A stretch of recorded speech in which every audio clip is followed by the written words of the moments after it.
'జననాయకన్' ఆ మూవీ చూడడం జరిగింది. మూవీ అయితే బావుంది.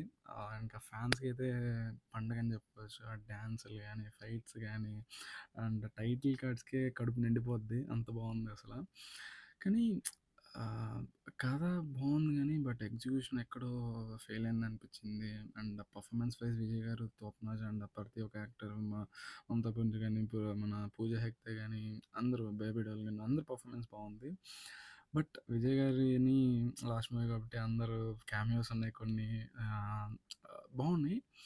బట్ ఆ కోర్ సబ్జెక్ట్ అనే ఎమోషన్ అనేది అంత కనెక్ట్ అవ్వలేదు. కొన్ని కొన్ని సీన్స్ తీసుకున్నారు 'భగవత్ కేసరి' నుంచి. బట్ అక్కడ ఎగ్జిక్యూషన్ అంత బాలేదనిపించింది. బట్ 'భగవత్ కేసరిలో' చాలా బావుంది. Emotional touch. బట్ ఇక్కడ ఏదో మిస్ అయింది. But ఫ్యాన్స్‌కైతే feast. విజయ్ గారి పర్ఫార్మెన్స్, టైటిల్ కార్డ్, డాన్సులు, ఫైట్‌లు and screen presence, climax everything top notch. So, మీరెవరైనా చూడకపోయుంటే వెళ్లి చూడండి నియరెస్ట్ థియేటర్‌లో. లాస్ట్ విజయ్ గారి ఫ్యాన్స్ అయితే ఇంకా మన సీఎం అయిపోయారు. ఇంకా కుదరదు మూవీస్ చేయడానికి. సో, మీరు చూసుంటే ఎలా ఉందో కింద కామెంట్ చేయండి.